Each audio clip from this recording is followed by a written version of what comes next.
Boa tarde, galera. Bom, eu comprei esse ML Roncar pela internet.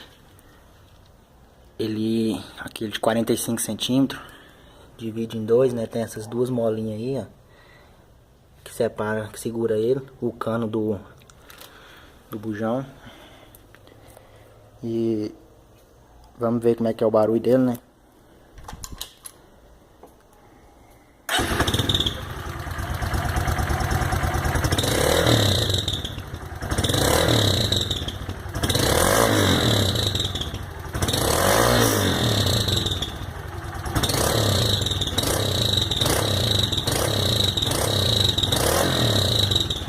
Muito massa, viu?